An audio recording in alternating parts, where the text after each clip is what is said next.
வணக்கம் நண்பர்களே. யாதுமாகி நின்றால் தொடர்கதையை நாம் பார்த்துட்ருக்கோம். ஆல்ரெடி 9 பாகம் அப்லோடு பண்ணியாச்சு. பார்க்காதவங்க டிஸ்கிரிப்ஷனில் லிங்க் கொடுக்குறேன். பார்த்துட்டு இதை பார்த்தீங்க அப்படின்னா தான் புரியும். இதில் மொத்தம் 22 பாகம் இருக்குது. இன்னும் ஒரு 3 பாகத்தில் 2 பாகமாக பார்த்துட்டு மிச்சம் 3 பாகத்தை அப்படியே நம்ம பார்த்துடலாம். ஓகேங்களா? இது மிக நீண்ட தொடர்கதை. இதை எதனால் எடுத்து பண்ணுறேன்னா, ஒரு பெண்ணோட வாழ்க்கையில் ஒரு பெண்ணு வீட்டில் எவ்வளோ முக்கியத்துவமாக இருக்கிறாங்க, தன் குடும்பத்தில் ஒரு பெண்ணு நல்ல குணத்தோடு இருந்தால் அவங்க வாழ்க்கை எப்படி போகும், தீய குணத்தோடு இருந்தால் அவங்க வாழ்க்கை எப்படி போகும், எந்த ஒரு நிகழ்வு வீட்டில் நடந்தாலும் முதல்ல பாதிக்கப்படுற பெண்கள் தான். இதெல்லாம் ஆழமாக எனக்கு ரொம்ப மனசில் பதிஞ்சதுனால தான் இந்த கதையை நான் பார்த்துக்கிட்டு வரேன். வாங்க கதைக்குள்ளே போயிடலாம்.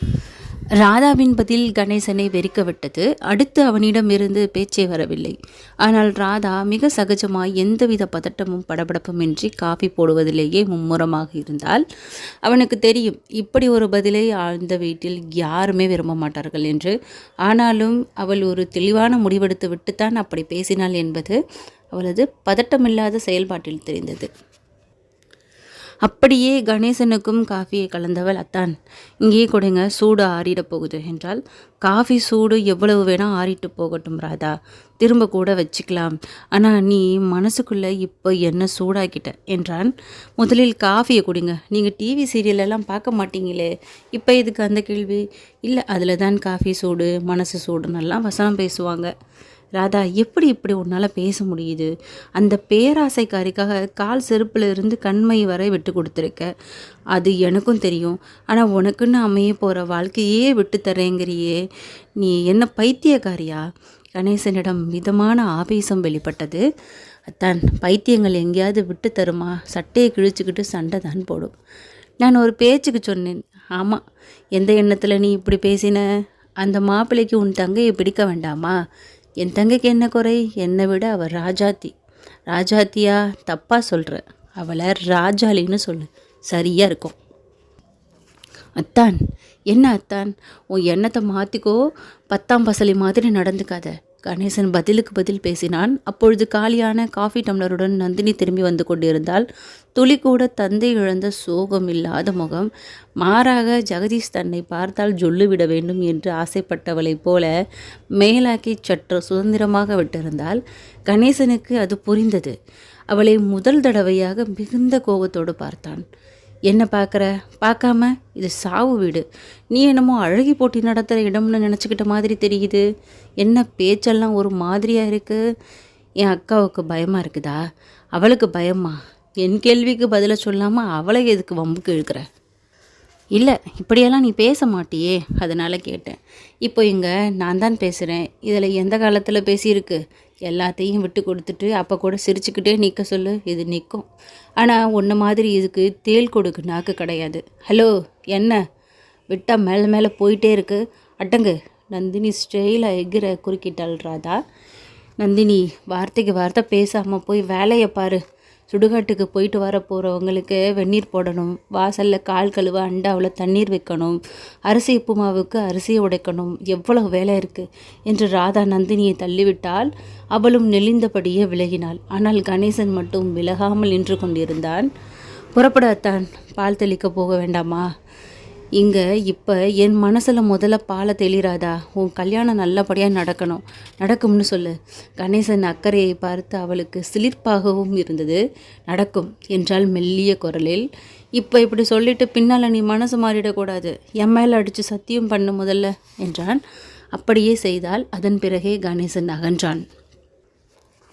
ஹாலுக்கு வந்தவள் சதாசிவத்துடன் பேசியபடி இருக்கும் ஜெகதீஷை ஒரு பார்வை பார்த்தான். மனிதர்களில் நல்ல மனிதர்களும் இருக்கத்தான் செய்கின்றார்கள். இல்லாவிட்டால் திருமணத்திற்கு முன்பே உறவு ஏற்பட்டதாக கருதி கொண்டு ஒரு குடும்பத்தில் துக்க நிகழ்வுக்கு வர மனம் வருமா?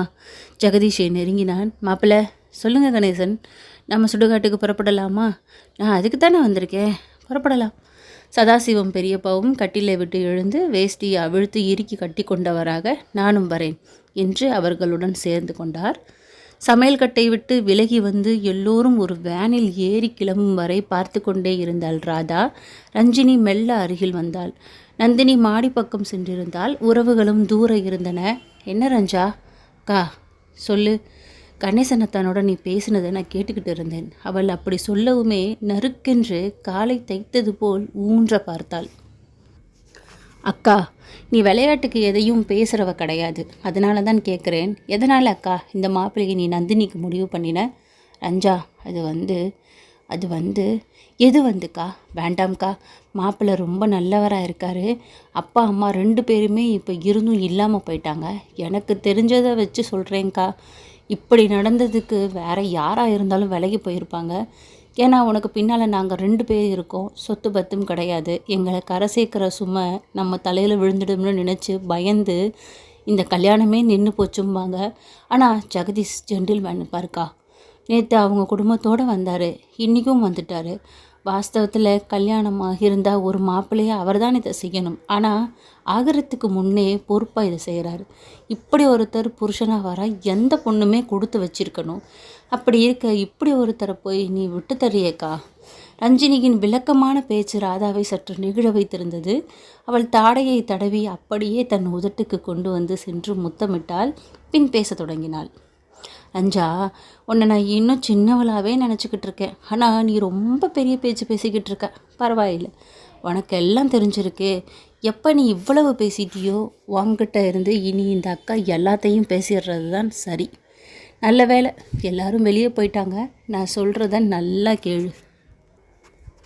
அம்மாவுக்கு பூரண குணமான எவ்வளவு காலமாகும்னு தெரியாது. ஒருவேளை கடைசி வர அவங்க குணமாகாமலே கூட போயிடலாம். இதை நான் சொல்லலை, டாக்டர் தான் சொன்னாங்க. நான் உன்னை இப்போ கேட்குறேன், என் முகத்தை பார்த்து பதில் சொல்லு. நான் கல்யாணமாகி போன பிறகு அம்மாவை நீயும் நந்தினியும் ஜாக்கிரதையாக பார்த்துப்பீங்களா? அது பார்த்துப்போம்க்கா. பார்த்துக்கிட்டு தானே தீரணும். சரி, எவ்வளோ காலத்துக்கு? இது என்னக்கா கேள்வி? அம்மாவுக்கு குணமாகிற வரை தான். அப்போ உங்கள் கல்யாணம்? ஆனால் என்னக்கா, நம்ம அம்மாவை ஆளுக்கு கொஞ்ச நாள் வச்சுக்க முடியாதா? அப்படியா? என்னக்கா அப்படியான்னு கேட்குற? இப்போ நாம் பெரியப்பா வச்சுக்கல? பைத்தியம். பெரியப்பா அவர் காரியங்களை அவரே பார்த்துக்குவார். அம்மா அப்படியா? புரியுதுக்கா, அது கஷ்டம்னு சொல்ல வர. கஷ்டம் மட்டும் இல்லை, அம்மாவை இனி நாம் பாதுகாக்க நினைக்கிறது ஒரு தவம். இந்த தவத்தை நந்தினி செய்வான்னு நீ நம்புறியா? நிச்சயமாக மாட்டா. அப்பா சாவே அவளை எதுவும் பண்ணலையே. அவளை குறை சொல்லாத. அவளால் தாங்கிக்க முடியாதுன்னு இவளை இங்கே விட்டுட்டு என்னால் கல்யாணம் பண்ணிக்கிட்டு போய் நிம்மதியாக யாரு கூடவும் வாழ்ந்துட முடியாது. அக்கா, இது ஆனாலும் ரொம்ப கொடுமையான தியாகம்க்கா. அது எனக்கு தெரியாது. இப்போ இருக்கிற நிலையில் இதுதான் எனக்கு சரியான வழியாகப்படுது. அடுத்து உனக்கும் ஒரு கல்யாணத்தை பண்ணிட்டா என் கடமை நல்லபடியாக முடிஞ்சிடும்.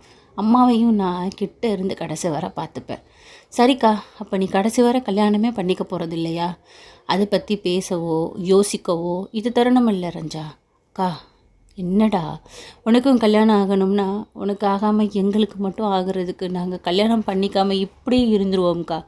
அதை கேட்டு சிரித்தாள் ராதா. திரும்பவும் அவள் கன்னத்தை வருடியவள், போய் அரிசி எடுத்து உப்புமா செய்ய கல்லூரலில் போட்டு உடைக்கிற வழியை பாரு. அக்கா, போப்பா, போய் வேலையை பாரு. இங்கே இப்போ பேசினதை பற்றி யார்கிட்டையும் பேசக்கூடாது. அது ரொம்ப முக்கியம். அக்கா, ரஞ்சினி விழிகளில் ராதாவை எண்ணி கரகரவென்று கண்ணீர் வந்தது. போப்பா, போகிறேன்.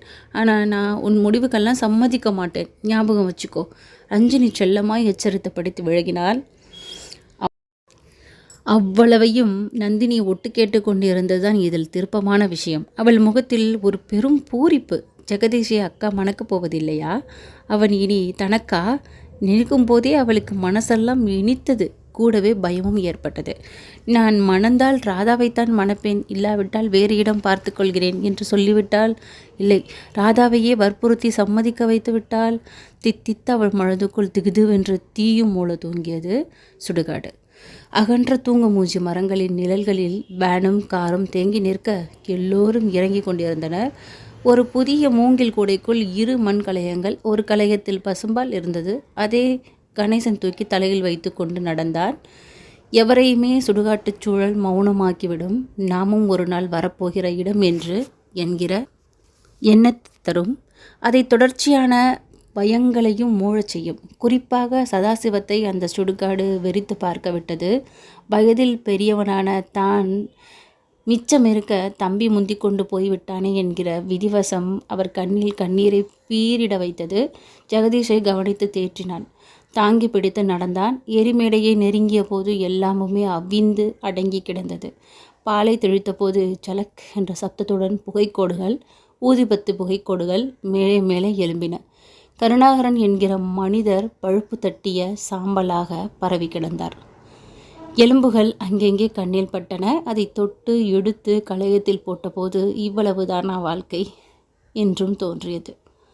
கணேசனும் சதாசிவமும் தான் துழாவி துழாவி எலும்புகளை எடுத்தனர். ஒரு இடத்தில் இதய பாகம் மற்றும் வேகாமல் அப்படியே இருந்தது. அது சதாசிவத்தை உதறவிட்டது. பாகம் 11. வேகாத அந்த சதைப்பாகம் கணேசனை அதிர்ச்சியில் அழுத்தியது. அதனை கையில் எடுத்தபொழுது அவன் உடம்பெல்லாம் நடுங்கியது. மாமா என்றான் சதாசிவத்தை பார்த்து. என்னப்பா, இங்கே பாருங்க என்று சதைபாகத்தை காட்டினான். நெருங்கி வந்து பார்த்து சதாசிவம் அதை பார்த்த கண்கள் அகழத் திறந்தார். கருணாகரா என்ற விம்மலோடு, என்ன மாமா, மொத்த உடம்பும் எரிஞ்ச நிலையில் எப்படி மாமா இது மட்டும்? கணேசனின் கேள்விக்கு பதில் கூற முடியாதபடி விம்மலை தொடர்ந்தார். கண்ணிரண்டிலும் கண்ணீர் பெருகி கொட்டியது. ஜெகதீஷும் அந்த சதைபாகத்தை பார்த்து ஆச்சரியப்பட்டான். அப்பொழுது யதார்த்தமாக சுடுகாட்டு வெட்டியானும் அந்த பக்கம் வர ஜெகதீஷ் அவனை அழைத்தான். என்னப்பா இது, பாடியை சரியாக இருக்க மாட்டிங்களா? ஏன் சாமி, நல்லா தானே அவிஞ்சிருக்கு. இங்கே பார். சதைபாகத்தை காட்டவும் அவனிடம் பெரியதாக ஆச்சரியமோ அதிர்வோ இல்லை. சாமி, இது செத்தவரோட நெஞ்சு. இது வேகலைன்னா செத்தவர் அநியாயமாக செத்துருக்காருன்னு அர்த்தம். அப்படி செத்தாலே நெஞ்சு வேகாது. 1000ல் 1 இப்படி ஆகிறது சகஜம். ஆமாம், ஏதாச்சும் நல்ல காரியம் நடக்கணுமா வீட்டில்? அவன் மிகச் சரியாக கேட்டான். ஆமாம், இதுக்கும் அதுக்கும் என்ன சம்பந்தம்? நல்லா கேட்டீங்க சாமி. நல்ல காரியத்தை பண்ண வேண்டியவர் செத்துட்டா நல்ல காரியம் எப்படி நடக்கும்? அந்த கவலை தான் இப்படி காட்டுது. இதெல்லாம் எங்களுக்கே புரியாத விஷயம். இத்தனைக்கும் 2 குண்டு விறகு, 3 லிட்டர் மண்ணெண்ணெய் ஊற்றிருக்கேன். என் உயரத்துக்கு எரிஞ்சது நெருப்பு. அவன் பேச்சில் ஆச்சரியமூட்டும் விஷயங்கள் ஒளிந்திருந்தது. திகைப்பை விட்டது. பெரியவர் சதாசிவம் அழுத முடிந்தவராக, கருணாகரா, கவலைப்படாத. இதோ பார் மாப்பிள்ளை, இப்போவே உன்னை மாமனாராக ஏற்றுக்கிட்டு சுடுகாட்டுக்கு வந்திருக்கார் பார். உனக்கு சாந்தி ரொம்ப முக்கியம்ப்பா, சாந்தி ரொம்ப முக்கியம். நீ அமைதியாகுப்பா, அமைதியாகு. நாங்கள் எவ்வளோ பேர் இருக்கோம், விட்டுருவோமா? மாப்பிள்ளை, உங்கள் வாயை திறந்து சொல்லுங்கள். மாமா, நான் இருக்கேன் மாமா. இந்த கல்யாணம் நல்லபடியாக நடக்கும்னு சொல்லுங்கள் மாப்பிள்ளை. சதாசிவம் எரிமேடை சாம்பலை பார்த்து பித்து பிடித்தவள் போர் பேசினாலும் அவரின் நோக்கம் என்னவோ எல்லோருக்கும் புரிந்தது. ஜெகதீஷை பார்த்து, சாமி, நீங்களே அந்த சதப்பிண்டத்துக்கு உங்கள் கையாலேயே நெருப்பு வைங்க, அப்போதான் வேகும் என்றான் வெட்டியான். ஜெகதீஷன் அவன் சொன்னபடியே அவன் தந்த எரு முட்டைக்கு நடுவில் அந்த பாகத்தை வைத்து வெட்டியான் எண்ணெய் விடவும் தீவிட்டான். அவனுக்கு இதெல்லாம் புதிதான அனுபவமாக இருந்தது, புதிரானதும் கூட. ஹோமகுண்டத்து நெருப்பு போல அதுவும் எரிந்தது. கும்பிட்டபடியே அஸ்தி கலசத்துடன் மெல்ல அங்கிருந்து விலகத் தொடங்கினார்கள். அரிசி உப்புமாவும் கொச்சுவும் தயாராகிவிட்டது. அதன் வாசம் வீடெங்கும் பரவியதில் துக்கத்தை மீறி கொண்டு வந்த சுவை நரம்புகள் எல்லோரிடமும் வேலை செய்தன. ரஞ்சினி பாத்ரூம் தொட்டிகளில் தண்ணீர் நிரப்பி கொடியில் துண்டை போட்டு புதிய கோடி துண்டுகளை எடுத்து வைத்தார். வாசலில் ஒரு பெரிய வாளியில் தண்ணீர் வைக்கப்பட்டது. காட்டுக்கு போய் வருபவர்கள் அப்படியே வரக்கூடாது என்பதர் விதி. குளித்துவிட்டு வருபவர்கள் முதற் காரியமாக பசியாற வேண்டும். சோகத்தில் இருப்பவர்களுக்கு சாதம், குழம்பு, ரசம் என்று சாப்பிட மனம் இடம் தராது. எனவே ஒரு அவசர உணவாக அரிசி உப்புமாவை செய்து வைத்தனர். அப்படியே துணியில் பொடியை வடிகட்டி காஃபி சர்க்கரைக்கு பதிலாக வெல்லம். வீடு திரும்பி இருந்தபொழுது எல்லோரும் திரும்ப ஒரு முறை குளித்து சாப்பிடவும் தயாராகினார்கள். தையல் இலையில் உப்புமாவை வைத்து கொஞ்சம் வெள்ளத்துண்டுகளோடு சாப்பிட தந்தபோது அதை பார்க்கவே பரவசமாக இருந்தது ஜெகதீஷுக்கு தரும்போது ராதா நந்தினியை அழைத்து தர சொன்னாள். நந்தினியும் அந்த நொடியே அவன்தான் இனி பார்த்து கொடுத்தாள். அந்த காட்சி அடுத்தவளான ரஞ்சினியை எரிய விட்டது. கணேசனுக்கோ அப்படியே நந்தினியை நிற்க வைத்து கொழுத்து விட வேண்டும் என தோணியது. மெல்ல சமையற்கட்டு பக்கம் வந்து சென்றாள். ராதா, நீ தப்பு பண்ணிட்டு இருக்க என்று ஆரம்பித்தாள். ராதா பதில் பேசவே இல்லை. அவகிட்ட உன் எண்ணத்தை சொல்லிட்ட போல தெரியுதே, மாப்பிள்ளையை விட்டு நகராமல் நிற்கிறாளே என்று தொடர்ந்தான். ராதாவின் மௌனம் நீடித்தது. வாயை திறந்து பேசு, இது அநியாயம். எது? ராதா பளிரென்று கேட்டு திரும்பினாள். நீ இப்படி அவளுக்கு இடம் கொடுக்கிறது. வேற வழி இல்லை. என்ன பேசுகிற நீ? மெல்ல பேசுங்க. இப்போ நாம் எதையும் பேச வேண்டாம். அவர் போகட்டும், அப்புறமா பேசிக்குவோம். எப்போவும் நான் இந்த பேச்சை பேச விரும்பலை. உன் கழுத்தில் தான் மாப்பிள்ளை ஜெகதீஷ் தாலியை கற்றார். அதுதான் உங்கள் அப்பா விருப்பமும் கூட. ஏன் அம்மாவை விட்டுட்டீங்க? ராதா, நான் இப்படி சொல்கிறதுல பெரிய அர்த்தம் இருக்குது. தெரிஞ்சுக்கோ. சுடுகாட்டில் என்ன நடந்துச்சுன்னு தெரியுமா? ராதா சற்று அதிர்வோடு அவனை பார்த்தாள். உங்கள் அப்பா நெஞ்சு மட்டும் வேகவே இல்லை தெரியுமா? கண்களை அகட்டி கொண்டு கையை ஆட்டியபடி அவன் கேட்கவும் ராதா பதைபெடுத்தது. அத்தான்.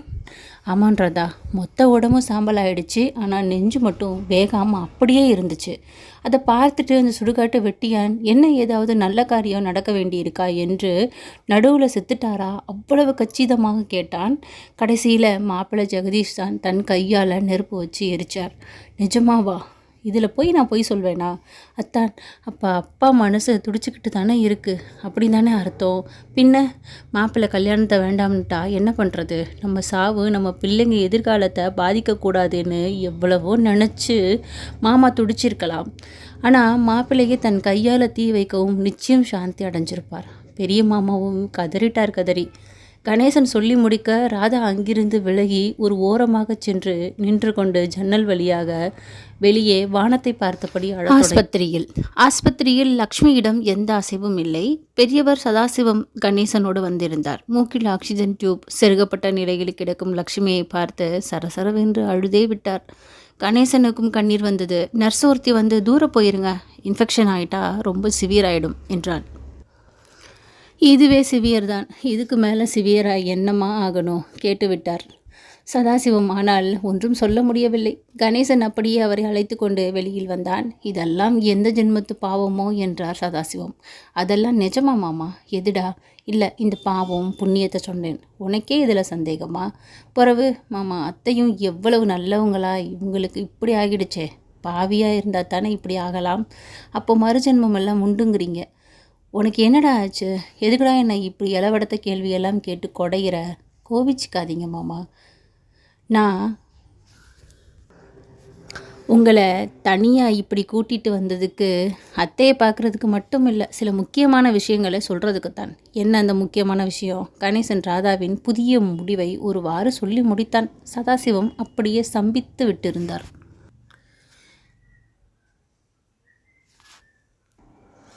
மாமா, என்ன பேச்சையே காணோம்? என்னத்தடா பேச? ராதா நான் எப்பவும் ராதாங்கிறா. நீ ஒன்று அவள் முடிவுக்கு நீங்கள் சம்மதிக்கக்கூடாது. அவள் மாப்பிள்ளைய சேலை செருப்புன்னு நினச்சிட்டா. அதான் விட்டு தந்துட்டு வாங்கிடலாம்னு இவ்வளவு நல்ல மாப்பிள்ளையை விட்டா அப்புறம் இவள் வாழ்க்கை என்ன ஆகுறது? அவளுக்குன்னு ஏதுடா ஒரு வாழ்க்கை? நம்ம எல்லார் வாழ்க்கையும் தாண்டா அவள் வாழ்க்கை. அது சரி, அப்படியெல்லாம் இழிச்சவாய்த்தனமாக இருக்காதுன்னு சொல்லி அவளுக்கும் ஜெகதீஷ் மாப்பிள்ளைக்குமான கல்யாணத்தை நாம் தான் நல்ல விதமாக முடிச்சு வைக்கணும். இல்லை கணேசா, அது முடியாது. என்னம்மாம்மா பொசுக்குன்னு இப்படி சொல்லிட்டீங்க? பைத்தியக்காரா, உனக்கு இன்னுமா ராதாவை தெரியல? அவள் ஒரு முடிவை எடுக்க மாட்டாடா. எடுத்துட்டா அவளை இதில் இருந்து மாற்ற முடியாது. மாமா, என்னடா இதுக்கு அவகிட்ட எல்லா நியாயங்களும் இருக்கும், அது தெரியுமா உனக்கு? மண்ணாங்கட்டி, நான் தெரியாமல் தான் கேட்குறேன். இதுக்கு அந்த மாப்பிள்ளை சம்மதிக்க வேண்டாமா? பொண்ணு பார்த்து அக்காவை கட்டிக்கிறது தங்கச்சின்னா ஊர் சிரிக்காது? கொஞ்சம் சிரிக்கத்தான் செய்யும். பெருசாக சிரிப்பாக சிரிச்சிடாமல் இருக்கிற வேற வழி இல்லைன்னு ராதா நினச்சிருக்கலாம். என்னமாமா சொல்கிறீங்க? எனக்கு இருக்கிற பதட்டம் கூட உங்களுக்கு இல்லையே. அது உன் வயது காரணம்டா. நான் வாழ்ந்து முடித்தவன். ராதாவை என்னால் நல்லாவே புரிஞ்சுக்க முடியுது. சரிதான், ஒளிய தெரியாதவன் தலையாரி வீட்டில் ஒழிஞ்ச கதையாவில் இருக்குது. நான் உங்ககிட்ட நியாயம் கேட்டதே தப்பு. கணேசா, பதட்டப்படாமல் யோசி.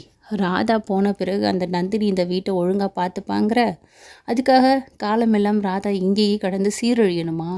இது எந்த ஒரு நியாயமாமா? பதட்டப்படாத. லக்ஷ்மி இருக்கிற இருப்பை பார்த்தல்ல, இவளை யாருடா சாகிற வரைக்கும் பார்த்துக்கிறது? நாம் பார்த்துப்போமாம்மா. கணேசா, நீ சொல்கிறது கேட்க நல்லா இருக்குடா. உனக்கு ரொம்பவே பெரிய மனசு. ஆனால் நம்மளால் ஒரு பெண்ணை அந்தரங்க கதியோட பாதுகாப்ப முடியாதுடா. உள் விஷயம் நிறைய இருக்குது அதில். புரியுது மாமா. ஒரு நர்ஸை வேணும்னா வேலைக்கு வைப்போம். விட மாட்டேங்கிறியேடா. நர்ஸு கூட அன்பும் அனுசரணையும். சரி மாமா, இதுக்கு மாப்பிள்ளை ஒப்புக்காட்டி என்ன மாமா பண்ணுவீங்க? ஏன்டா இப்படி ஒரு முடிவெடுத்த ராதாவுக்கு மாப்பிள்ளை எப்படி சம்மதிக்க வைக்கணும்னு தெரியாதுன்னு நினைக்கிற? என்ன மாமா நீங்கள், கல்யாணங்கிறது அவங்கவுங்க சொந்த விருப்பம். அதில் யாரையும் நம்ம வற்புறுத்த முடியாது. ராதா எனக்கு இஷ்டம் இல்லைன்னு சொல்லலாம். அதுக்காக நந்தினியை கட்டிக்கங்கன்னு எப்படி சொல்ல முடியும்? ஒரு வேண்டுகோளாக இருக்கும்போது நடந்துராதா என்ன?